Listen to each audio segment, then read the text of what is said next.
Vadodara silicon plaza પાસે આવેલા મહાકાલ પાન સેન્ટરમાં બેસતા યુવક પર 4 શખ્સોએ હુમલો કરી ઘાતકી હત્યા કરી નાખી હતી. જોકે પોલીસે બેની ધરપકડ કરી છે.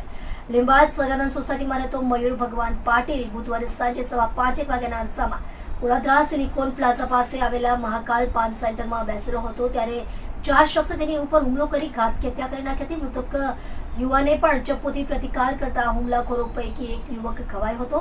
આ અંગે કોલ મળતા વડોદરા પોલીસનો કાફલો ઘટના સ્થળે દોડી ગયો હતો. પેટમાં તીક્ષ્ણ હથિયારથી ઈજા પામેલા મયુરને પોલીસ પોતે રિક્ષામાં હોસ્પિટલમાં સારવાર અર્થે લઈને દોડી આવી હતી, પરંતુ તે પહેલા જ તેનું મૃત્યુ થયાનું તબીબોએ જણાવ્યું હતું. આ અંગે ડીસીપી ભગીરથ ગઢવીએ જણાવ્યું હતું કે મયુર કોલેજ સુધી ભણ્યો છે. જે પાનનો ગલ્લો છે તે તેના મિત્રનો હોય તેની મદદ માટે અહીં બેસતો હતો. 3 દિવસ પહેલા ગલ્લા પર ઊભા રહેવાને લઈ આદિત્ય નામના શખ્સની સાથે મયુરની માથાકૂટ થતા મયુરે તેને લાફો માર્યો હતો, જેની અદાવત રાખી આદિત્ય તેના 3 સાગરીતો સાથે આવ્યો હતો. હુમલાખોરોએ મયુરને પેટમાં જીવલેણ ઈજા પહોંચાડી હતી.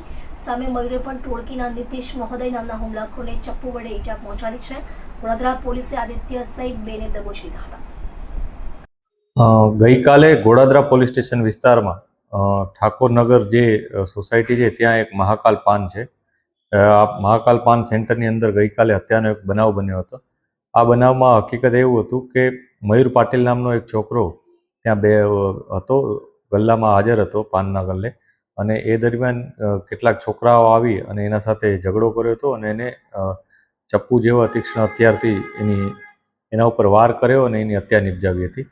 આ બનાવમાં પોલીસે તત્કાલ કાર્યવાહી કરી અને જે એફઆઈઆર લોન્ચ કરી અને આગળ અમે જે આરોપીઓ છે એને પકડવાની શરૂઆત કરી હતી.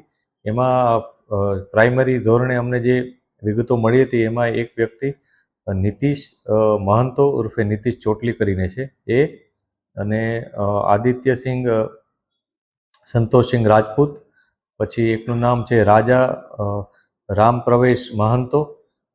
આ 3 વ્યક્તિઓના નામ આવ્યા હતા અને અન્ય 4 જે કાયદાના સંઘર્ષમાં આવેલ બાળકિશોરો છે, આ બધા ઘટનામાં સામેલ હોવાની માહિતી પોલીસને મળી હતી.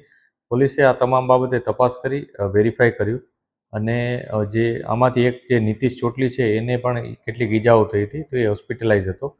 આજે નીતિશ છે એ પોતે પણ મરણ ગયેલો હોવાની માહિતી પોલીસને મળી છે. આ બાબતે પણ અત્યારે તપાસ ચાલુ છે.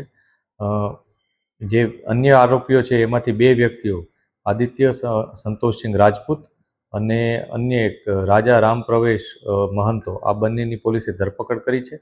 એક 18 વર્ષ અને 2 મહિના અને એક 18 વર્ષ 3 માસનો છોકરો છે.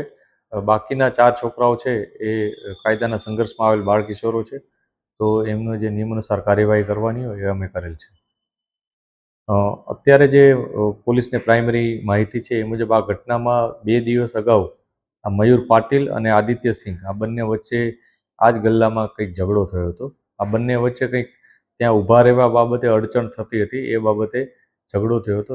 ત્યારે કંઈક બંને વચ્ચે કંઈ એવું મનદુખ લાગ્યું હોવાનું અત્યારે જણાય છે, અને એ બાબતનો અદાવત રાખી અને આજે ગઈકાલે આદિત્યસિંહ અને એના જે મિત્રો છે નીતિશ ને આ બધા રાજા રામ પ્રવેશ ને બધા, એ લોકોએ બધાએ ભેગા થઈ અને ગઈકાલે આના ઉપર એટેક કર્યો અને આ દરમિયાન એની ઇન્જરી થઈ હતી અને મૃત્યુ પામેલ હતો.